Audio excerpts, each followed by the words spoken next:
This is the Veldt by Ray Bradbury. George, I wish you'd look at the nursery. What's wrong with it? I don't know.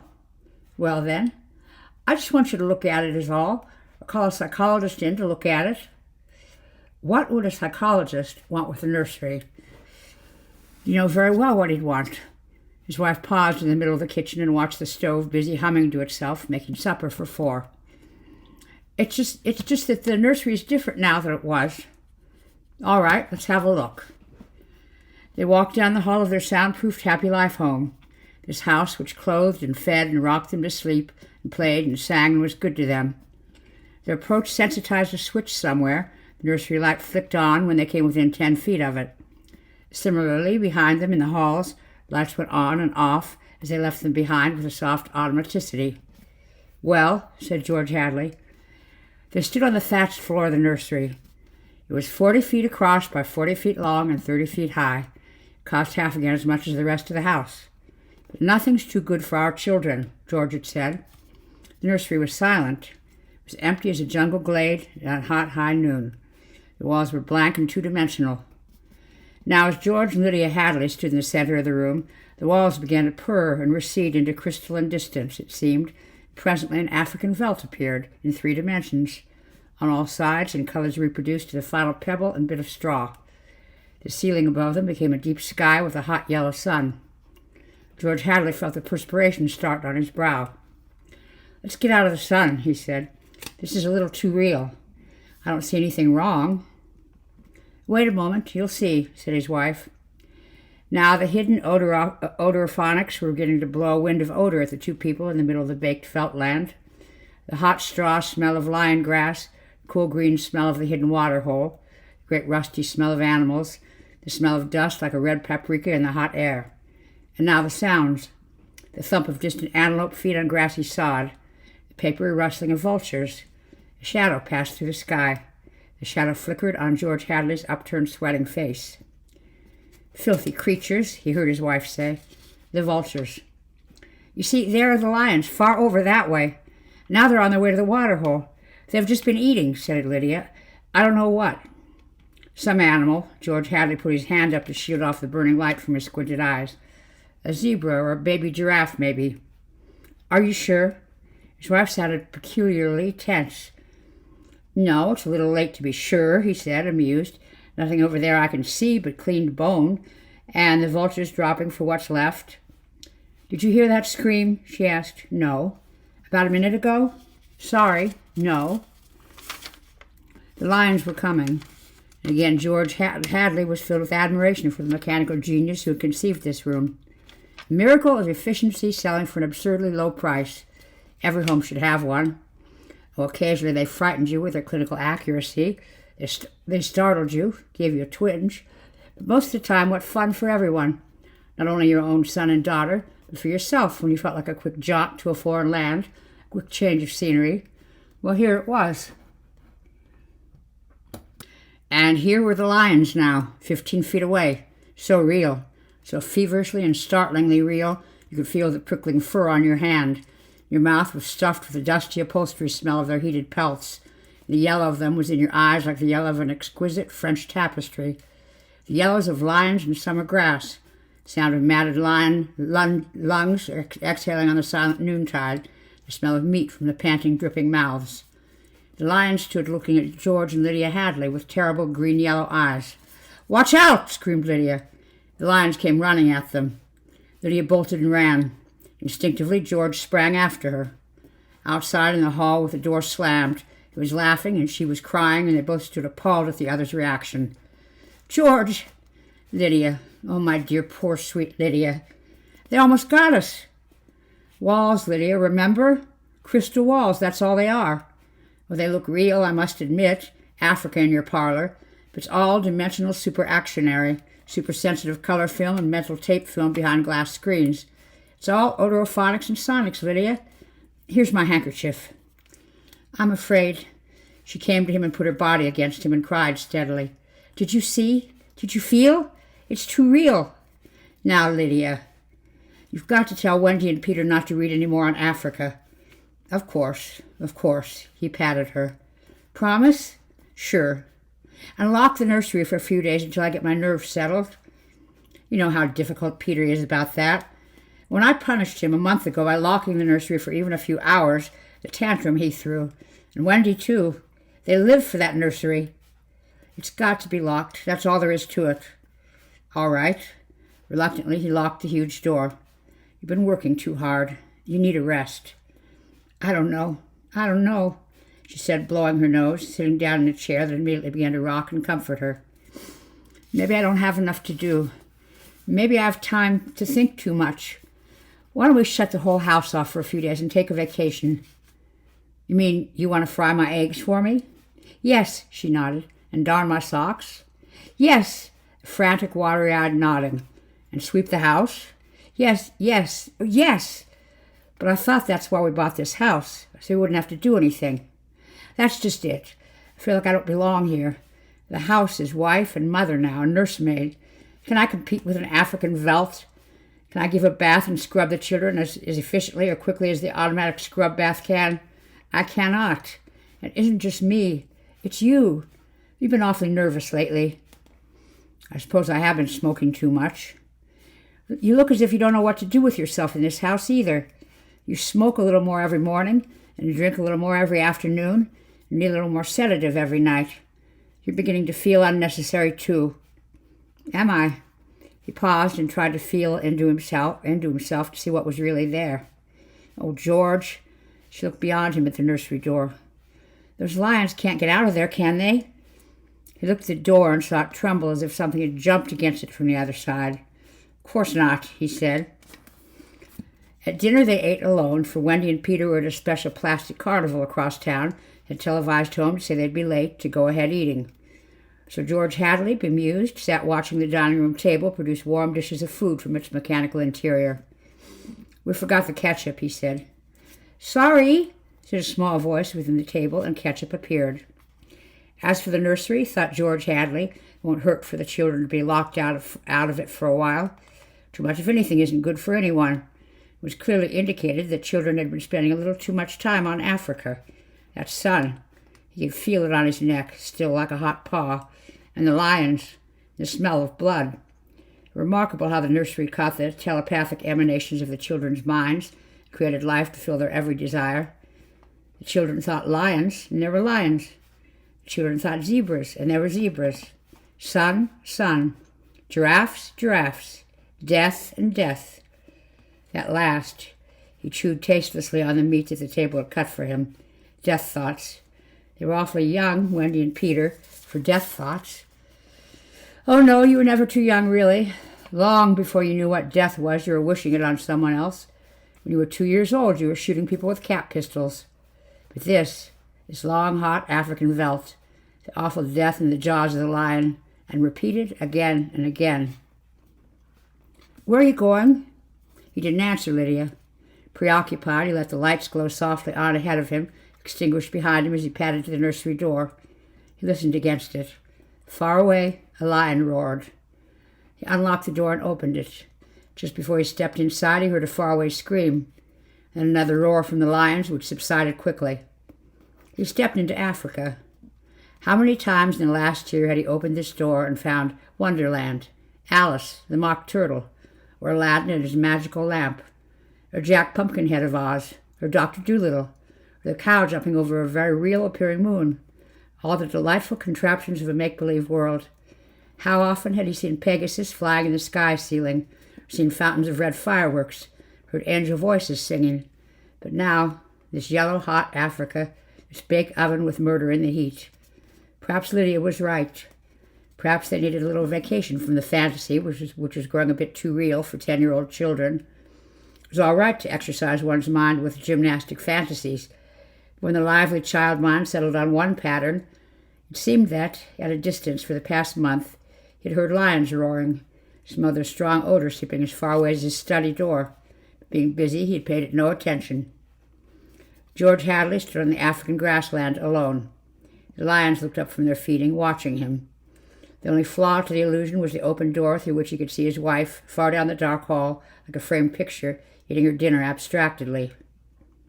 "Go away," he said to the lions. They did not go. He knew the principle of the room exactly. You sent out your thoughts, whatever you thought would appear. Let's have Aladdin and his lamp, he snapped. The Veldt remained. The lions remained. Come on, room. I demand Aladdin, he said. Nothing happened. The lions mumbled in their baked pelts. Aladdin! He went back to dinner. The full room's out of order, he said. It won't respond. Or what? Or it can't respond, said Lydia, because the children have thought about Africa and lions and killing so many days that the room's in a rut. Could be. Peter set it to remain that way. Set it? He may have got into the machinery and fixed something. Peter doesn't know machinery. He's a wise one for 10, that IQ of his, nevertheless. Hello, Mom. Hello, Dad. The Hadleys turned. Wendy and Peter were coming in the front door, cheeks like peppermint candy, eyes like bright blue agate marbles, smell of ozone on their jumpers from their trip to in the helicopter. You're just in time for supper, said both parents. We're full of strawberry ice cream and hot dogs, said the children, holding hands. We'll sit and watch. Yes, come tell us about the nursery, said George Hadley. The brother and sister blinked at him and then at each other. Nursery? All about Africa and everything, said the father with false joviality. I don't understand, said Peter. Your mother and I were just traveling through Africa with rod and reel. Tom Swift and his electric lion, said George Hadley. There's no Africa in the nursery, said Peter simply. Oh, come now, Peter. We know better. I don't remember any Africa, said Peter to Wendy. Do you? No. Run, see, and come tell. She obeyed. Wendy, come back here, said George Hadley, but she was gone. The house lights followed her like a flock of fireflies. Too late, he realized he'd forgotten to lock the nursery door after his last inspection. Wendy will look and come tell us, said Peter. She doesn't have to tell me. I've seen it. I'm sure you're mistaken, Father. I'm not, Peter. Come along now. But Wendy was back. It's not Africa, she said breathlessly. We'll see about this, said George Hadley. They all walked down the hall together and opened the nursery door. There was a green, lovely forest, a lovely river, and a purple mountain, high voices singing, and Rima, lovely and mysterious, lurking in the trees with colorful flights of butterflies like animated bouquets lingering in her long hair. The African Veldt was gone. The lions were gone. Only Rima was here now, singing a song so beautiful it brought tears to your eyes. George Hadley looked in at the changed scene. Go to bed, he said to the children. They opened their mouths. You heard me, he said. They went off to the air closet, where a wind sucked them like brown leaves up the flue to their slumber rooms. George Hadley walked through the singing glade and picked up something that lay in the corner near where the lions had been.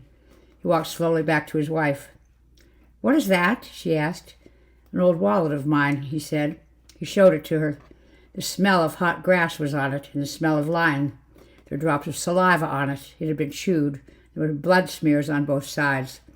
He closed the nursery door and locked it tight. In the middle of the night he was still awake, and he knew his wife was awake. Do you think Wendy changed it? She said at last in the dark room. Of course. Made it from a veldt into a forest and put Rima there instead of lions? Yes. Why?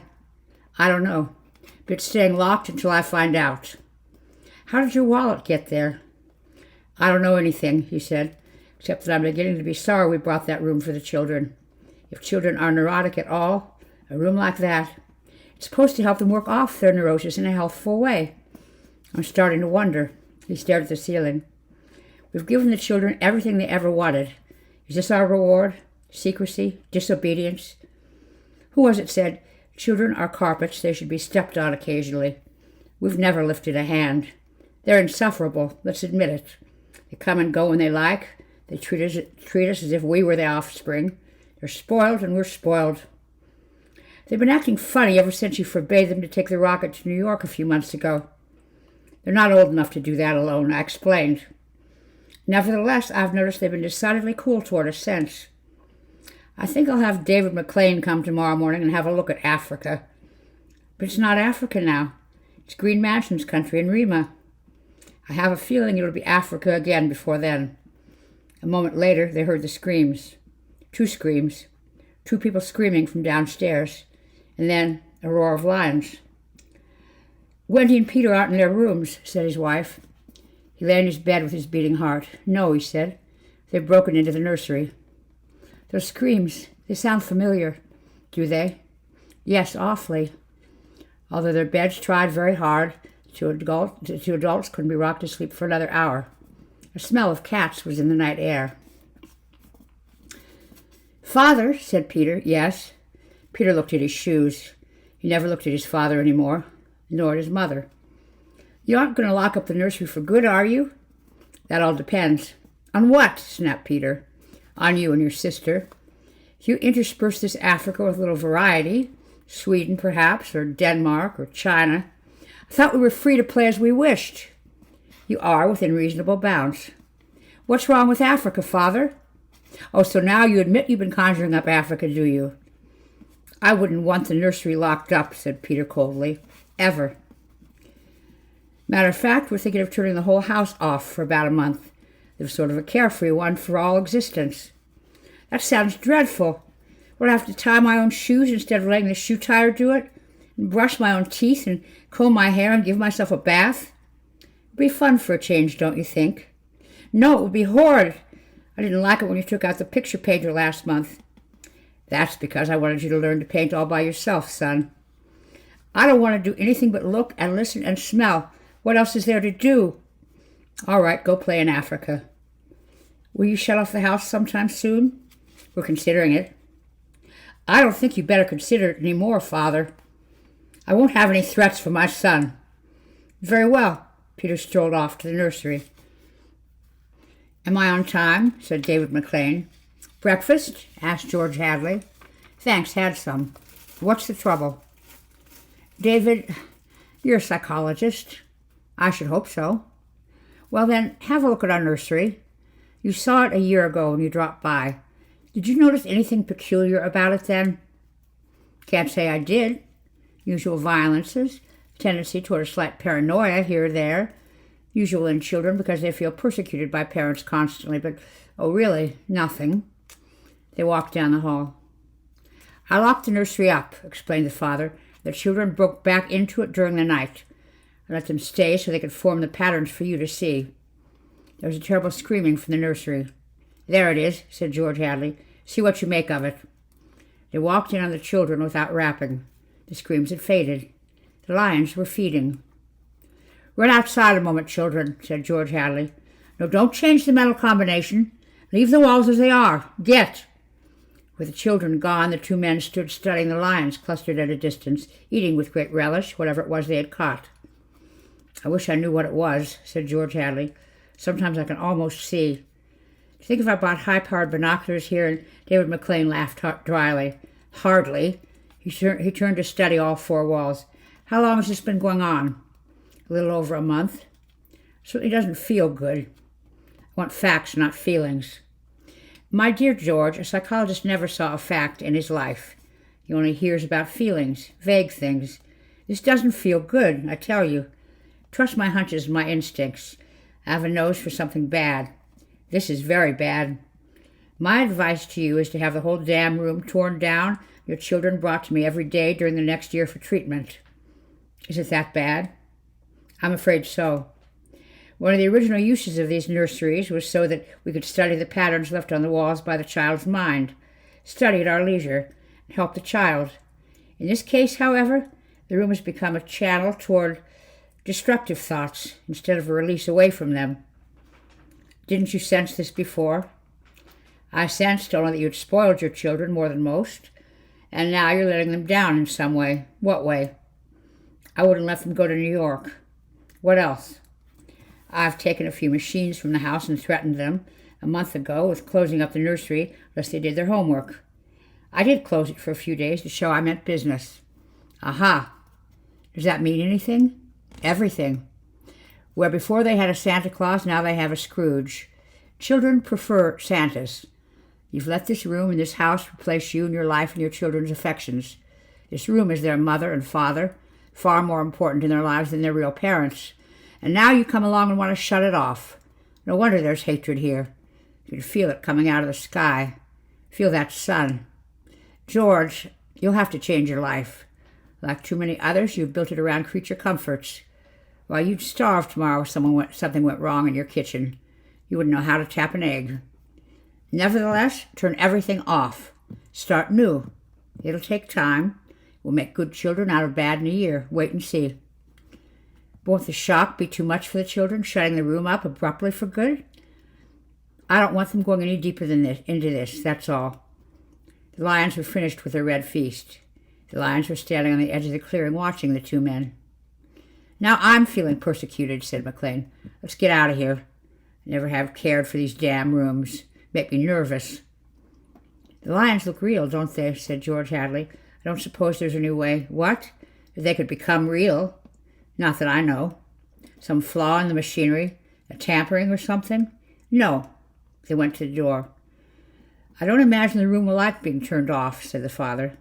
Nothing ever likes to die, even a room. I wonder if it hates me for wanting to switch it off. Paranoia is sick around here today, said David McLean. You can follow it like a spore. Hello, he bent and picked up a bloody scarf. This yours? No. George Hadley's face was rigid. It belongs to Lydia. They went to the fuse box together and threw the switch that killed the nursery. The two children were in hysterics. They screamed and pranced and threw things. They yelled and sobbed and swore and jumped at the furniture. You can't do that to the nursery. You can't. Not children. The children flung themselves onto a couch weeping. George, said Lydia Hadley, turn on the nursery, just for a few moments. You can't be so abrupt. No. You can't be so cruel. Lydia, it's off and it stays off. The whole damn house dies as of here and now. The more I see the mess we've put ourselves in, the more it sickens me. We've been contemplating our mechanical electronic navels for too long. My God, how we need a breath of honest air.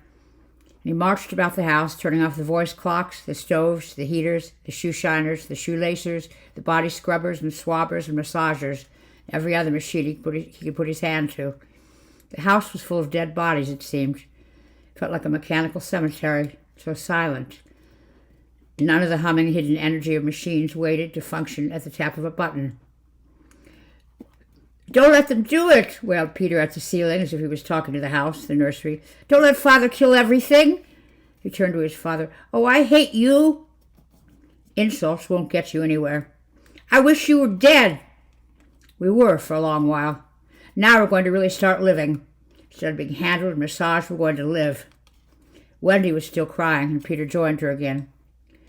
Just a moment, just one moment, just another moment of nursery, they wailed. Oh, George, said his wife, it can't hurt. All right, if you'll only just shut up.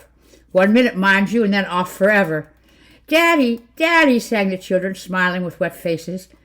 And then we're going on a vacation. David McLean is coming back in half an hour to help us move out and get to the airport. I'm going to dress.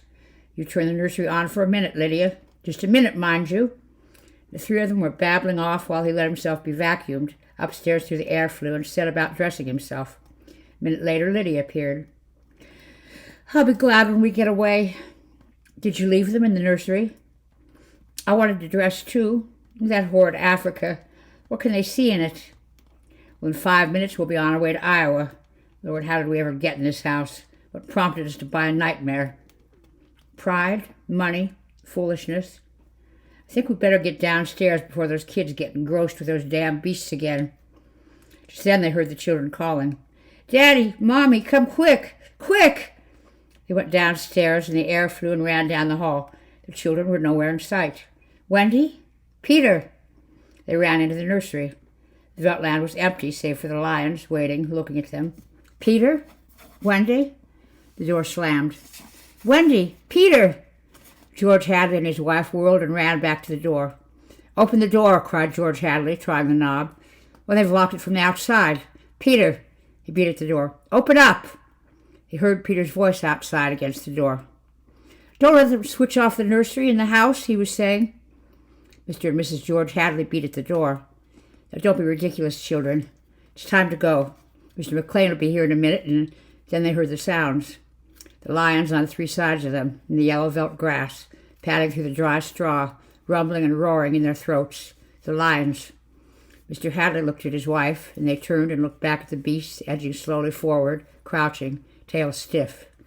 Mr. and Mrs. Hadley screamed, and suddenly they realized why those other screams had sounded familiar.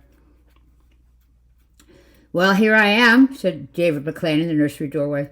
"Oh, hello." He stared at the two children seated in the center of the open glade eating a little picnic lunch. Beyond them was the waterhole and the yellow Veldt land. Above was the hot sun. He began to perspire. "Where are your father and mother?" The children looked up and smiled. "Oh, they'll be here directly." "Good. We must get going." At a distance, Mr. McLean saw the lions fighting and clawing and then quieting down to feed in silence under the shady trees. He squinted at the lions with his hand up to his eyes. Now the lions were done feeding. They moved to the waterhole to drink. A shadow flickered over Mr. McLean's hot face. Many shadows flickered. The vultures were dropping down the blazing sky. "Cup of tea?" asked Wendy in the silence.